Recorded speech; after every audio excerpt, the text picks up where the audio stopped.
Olá, paz e bem, sejam bem-vindos mais uma vez aqui no nosso canal. E hoje vamos entrevistar o nosso amigo Roberto, ele que é hipnoterapeuta, e vai falar um pouco sobre o que é ser um hipnoterapeuta, as dificuldades, as alegrias, como foi que ele descobriu, né, esse dom, essa vocação para esse serviço. Então, fica com você a palavra. Olá a todos que assistem o canal do Frei Williams. A gente já tem uma amizade, uma irmandade de muito tempo, né? Inclusive já fomos da mesma turma religiosa, né? A gente fez profissão juntos, né? Noviciado e tudo. E aí separamos esse caminho, né? E hoje ele segue na vida religiosa e eu sigo também nessa área vocacional diferente, né? Na parte de atendendo as pessoas na demanda psicológica, né? A gente sabe que muita gente hoje em dia sofre vários problemas que todos os tempos existiram, mas hoje a demanda psicológica é bem maior por parte das pessoas, né? A necessidade está bem maior de vencer algumas lutas e sozinho nem sempre é possível. Então as pessoas me procuram e o meu trabalho é praticamente o resultado que um psicólogo, né, proporciona também, mas em alguns casos a terapia por hipnose ela é um pouco mais eficaz, um pouco mais rápido, né? Dando um alívio mais rápido e mais imediato para as pessoas que querem solucionar seus problemas. E nos bastidores eu acabei chamando ele de hipnólogo, e depois eu falei de hipnoterapeuta. Aí ele falou assim, não, mas eu conheço o hipnólogo, então eu queria saber um pouco assim dessa diferença, do que é o hipnólogo e o hipnoterapeuta, se são a mesma coisa, como é que se dá esse negócio?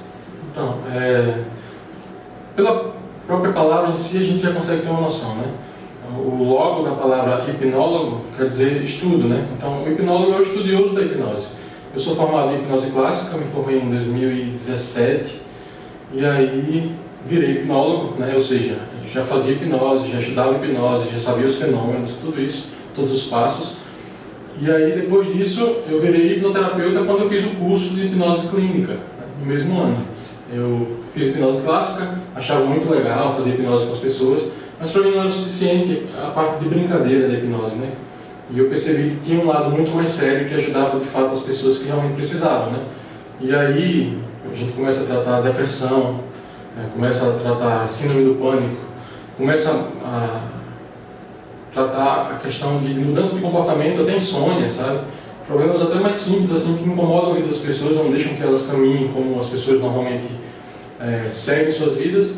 E aí, a partir daí, a gente muda, né? E aí, a partir desse curso, eu virei hipnoterapeuta. Existe uma terceira palavra também, que é hipnotista, né?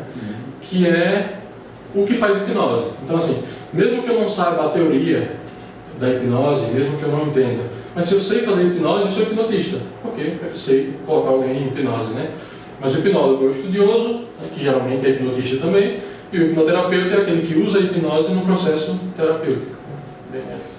E assim, como foi que surgiu essa sua aptidão, como foi que você descobriu essa aptidão para a hipnose? Tipo, você viu um espetáculo, você ficou assim, nossa, que legal a hipnose, será que é só isso? Será que tem algo a mais? Eu quero fazer isso, ou você percebeu naturalmente que você tem essa aptidão para isso? É muito doido isso, porque assim, quando eu vim entender a questão da vocação para a hipnose, foi muito depois de ter chegado em casa. Eu digo chegar em casa depois que eu voltei da vida religiosa, né? Em 2016, eu vi, o YouTube me sugeriu um vídeo de hipnose, e eu estranhei, né? Que coisa doida, do nada um negócio de hipnose, um negócio que eu tinha visto na televisão, no Gugu, no Silvio Santos, né? Que todo mundo também eu acho que já viu. E aí eu vi, eu digo, não, vou ver porque assim, tá fora do que geralmente o meu conteúdo diário, né? Então vou dar uma assistida por fora só para descansar. E vi a hipnose, e desde o começo, desde o primeiro vídeo que eu vi, eu percebi que aquilo não era fake, né? Que aquilo não era falso, não era encenado nem nada. E aí essa que é a parte engraçada, porque em 2012, no nosso postulado, uma irmã, né, usou a hipnose, fez uma demonstração de hipnose lá na hora, e aquilo foi a ligação que me fez dizer, não, eu já conheço isso de algum lugar. E aí depois desse vídeo que eu assisti no YouTube, eu lembrei do que a irmã tinha feito, disse que massa. Aí comecei a ver um vídeo depois do outro sobre hipnose, né? Um monte de vídeo, passei acho que mais de 2 meses só vendo vídeos, lendo livros, um monte de coisa. E eu disse que massa. Aí, por coincidência, conheci um colega aqui que fazia também, assim, estudava, né? E aí eu conversando com ele, e aí ele já me apresentou outra parte da hipnose, e aí pronto, o gosto da hipnose nasceu daí, e depois disso, como eu falei, né, depois que eu fiz o meu primeiro curso de hipnose clássica, eu vi que não era suficiente a parte da hipnose clássica, e aí eu me interessava mais em tirar a dor de cabeça das pessoas do que em fazer as pessoas imitarem uma galinha, por exemplo, como diz o pessoal, né? Não é tão simples assim, mas assim, a parte de entretenimento da hipnose é muito legal, assim, é uma porta de entrada muito bacana para a gente tirar os preconceitos. Mas eu percebi que o uso da hipnose em si era muito mais sério, sabe? Se a gente usasse da forma podendo ajudar as pessoas, como hoje a gente faz. E assim, nesse seu percurso de aprendizado, de também, vamos dizer assim, de um aprofundar, né, nessa vida do hipnoterapeuta, nesse estudo que você faz pela hipnose, quais são assim, as dificuldades que você mais encontra nesse percurso e como é que você lida com elas, assim? Se é o preconceito pessoal, como é que é? Exatamente, eu acho que é exatamente essa parte, né? A maioria das pessoas não procuram a hipnose, não só comigo, mas com todos os hipnoterapeutas que estão por aí, exatamente por medo, sabe? Às vezes a pessoa fica com medo de, aí a gente já entrando na parte dos mitos, né? De dormir e não acordar mais. O que acontece se eu dormir e não acordar mais? Primeiro que em hipnose você não dorme, né? Então já acaba esse fato. É como se você simplesmente conversasse de olhos fechados, e aí acontece por uma série de fatores cerebrais, por impulsos nervosos, que a gente consegue acessar uma parte do cérebro que, pelo modelo de mente, a gente chama de subconsciente, né? É responsável por a memória de longo prazo, enfim. Então, assim, muitos mitos, muitos preconceitos são, acho que a principal dificuldade de todos os hipnoterapeutas. A gente tem que vender o nosso trabalho mostrando, na verdade, que a hipnose não faz mal, que a hipnose não é uma brincadeira, né? Então, assim, a gente tem que saber diferenciar a parte lúdica da parte séria. Então, muitas dificuldades também por estar numa cidade pequena, a demanda não é tão grande, né? Então, assim, até os psicólogos em si têm uma certa dificuldade aqui. E aí, um dos próximos passos, talvez, procurar um espaço maior, uma cidade um pouco maior para atender. Então, assim, a gente sabe que a cidade pequena tem realmente uma certa demanda baixa para todos os campos, né? Para comércio, em geral. Mas a gente não desanima, pelo contrário, né? A gente faz o que for possível. E mesmo com as dificuldades, uma dificuldade ou outra, a gente procura fazer o melhor para as pessoas, sempre fazendo um trabalho bem transparente, né? Explicando sempre o processo direitinho. E 80%, 82% dos casos são eficazes, né? A gente melhora no mínimo em 50% o quadro de qualquer pessoa que tende a nos procurar, entendeu? Então, assim, o tratamento geralmente dura no mínimo um mês, e aí depois disso, raramente as pessoas voltam com recaídas, porque a gente faz um processo bem a fundo mesmo, né? Então, assim, as dificuldades são essas, né? Eu creio que todo profissional de hipnoterapia passe pelos mesmos problemas, né? Geralmente o preconceito das pessoas por não conhecerem, sabe? Então, foi vendido aí uma imagem talvez errada, e aí, ou nem tanto errada, mas fixa. A hipnose só associa aquilo, vamos desmaiar a pessoa e fazer um trabalho de macumba, né? Não tem nada a ver. É uma coisa completamente científica hoje. E a minha alegria, já entrando também na parte das alegrias, é exatamente o contrário disso, sabe? Que a hipnose está ganhando um espaço muito grande. Surgiu um boom nas redes sociais de hipnose, hoje em dia se vê hipnose em todos os lugares. Isso é bom, quebra um pouco o preconceito das pessoas. Vários youtubers fazendo vídeos explicando sobre. Isso para mim e para a sociedade em geral é muito bom, que ganha uma nova possibilidade de tratamento, né? Então, assim, também gera muitas alegrias. E eu acredito que daqui a um tempo a hipnose vai estar em todo lugar. E um dentista que não usa hipnose para tirar dor do seu paciente, um médico que não usa hipnose para anestesia, ou seja lá o que for, vai ficar um pouco para trás dos outros que têm esse instrumento, né? Então eu acho que é isso. E você falou das alegrias. Em meio a tantas alegrias, em meio a tantos momentos assim, bons, qual assim que lhe destaca? Assim, qual foi o momento assim, que lhe destacou, ou a ação que destacou assim, mais nesse momento da sua carreira como hipnoterapeuta? Eu acho que eu posso citar dois momentos. Primeiro que, quando eu fiz o curso de hipnoterapia, eu não poderia colocar o consultório logo de cara, sem fazer o teste na prática, porque eu nunca tinha consultado ninguém. Meu primeiro curso de hipnoterapia foi feito à distância, né? Antes do presencial. Claro.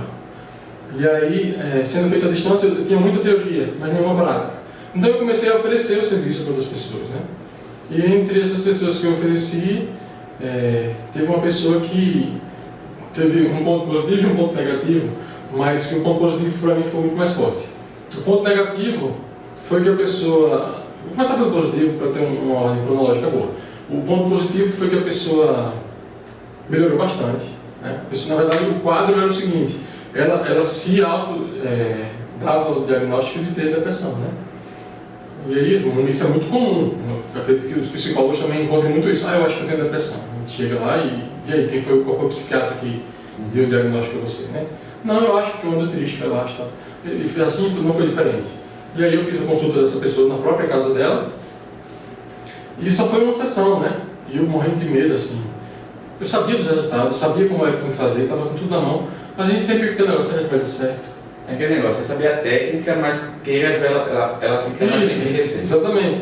E a hipnose, a gente faz várias sessões, até porque nem todo mundo reage ao mesmo processo. Claro, a história de vida de cada um é diferente, né? E aí a gente tem que testar várias coisas até acertar, geralmente. E é por isso que nem sempre uma sessão só é suficiente. Mas nesse caso foi suficiente. A pessoa melhorou, e eu me senti muito bem, porque assim, eu vi a pessoa que não saía de casa, começou a andar em festa, né? O ponto negativo, e que é bem comum, é que a pessoa não associou a terapia. Ela disse, a terapia não fez nada não, mas depois daquilo ali deu certo, melhorei, tá? Eu disse, que bom, então você melhorou sozinha, né? É que nem um cara que pende o pé no trilho e diz, Deus, solte. Deus solta, ele diz, não, Deus, não, eu soltei sozinho. Então assim, não que eu seja responsável, pelo contrário, o processo terapêutico é a pessoa que faz. Até porque Freud já passou também por um processo, né? E aí ele sabe bem que eu não mudo nada dentro dele. Eu peço para ele fazendo as mudanças aos poucos. E aí a gente vai testando, e aí, melhorou? Melhorou, tá. E aí, na próxima sessão a gente sabia o que foi que mudou, né? No caso dele, a gente passou por um processo mais para conhecimento, a gente tratou uma questão particular dele, e a gente só teve uma oportunidade, não foi, Frei? Não deu para fazer um acompanhamento completo, mas ele já deu para perceber que em uma sessão já dá uma certa diferença, né? As coisas já começam a mudar o ponto de vista. E foi isso que aconteceu. Então, esse foi o primeiro ponto que para mim foi muito, muito positivo, assim. Eu digo, rapaz, eu acho que é isso que eu quero. Eu consegui transformar e ajudar alguém com alguma coisa, mesmo sem reconhecer. E assim, a nossa entrevista terá duas partes. Então, para encerrar essa primeira parte, que momento assim você, não que momento, mas que mensagem você deixa para quem está nos assistindo nessa primeira parte? Tipo, uma mensagem de motivação, ou então algo que você pode dizer para ajudar as pessoas que nos assistem a entender um pouquinho melhor o que é hipnoterapia. Eu acho que uma mensagem bem interessante, no quesito de motivacional mesmo, é o seguinte: muitas coisas aparecem. Já aconteceu comigo, como esses pontos positivos aconteceram também alguns negativos de pessoas que nem reconheceram, nem tiveram uma melhora, nem quiseram insistir na sessão para a gente terminar o processo, né? E isso deixa um senso de incapacidade muito grande na gente. Então, assim, todos os pontos na vida, todas as caminhadas, todos os lugares que a gente sai com o objetivo de alguma coisa, a gente está proposto a algum fracasso, né? Isso é muito mais comum do que a gente imagina. Então, assim, quando a gente tem uma derrota, quando a gente tem uma perda em um dia, quando a gente dá um passo para trás, a gente tem que estar sempre disposto a caminhar, sempre, né? E eu, como hipnoterapeuta, também tenho muito uma autocobrança de ajudar as pessoas, né? Claro, a gente tem o pagamento das coisas que é necessário para que a gente viva, até porque a gente tem as despesas com o consultório, tem às vezes funcionário, alguma coisa, e aí a gente, infelizmente, eu acho, né, tem que cobrar. Mas digo a vocês que para a gente que é terapeuta, a parte do pagamento eu acho que o menor dos casos, entendeu? Então a vitória da gente é a vitória da pessoa. Quando a pessoa diz que se sente melhor, quando a pessoa volta dizendo, depois daquela semana eu não tive mais, assim, já me senti bem melhor, consegui fazer coisas que eu não conseguia. Então, assim, é uma vitória a cada dia. E a gente tem que estar sabendo que nem todos os dias a gente vai ganhar, né? Então, eu acho que a hipnoterapia é isso. E eu acho que é uma coisa que serve para a nossa vida, né? Até Descartes pegar o grande e trabalhar do pequeno, para que mudando o pequeno, o todo venha se mudar depois. Então a gente pega as partes, vai alterando e depois a gente consegue uma mudança muito grande na vida das pessoas. Então eu acho que a mensagem é essa, mudar um pouquinho a cada dia, acordar com a vontade de poder querer mudar alguma coisa, melhorar sempre, né? E depois disso a gente percebe os resultados. Às vezes vem devagar e às vezes vem de uma forma espontânea, bem na nossa cara. Assim. Então eu acho que é isso. Então fiquem ligadinhos, né, para poder também assistir a parte 2 dessa entrevista e iremos abordar alguns temas, aprofundar um pouquinho mais sobre o trabalho em si, tá bom? Então te vejo na parte 2 da nossa entrevista. Paz e bem.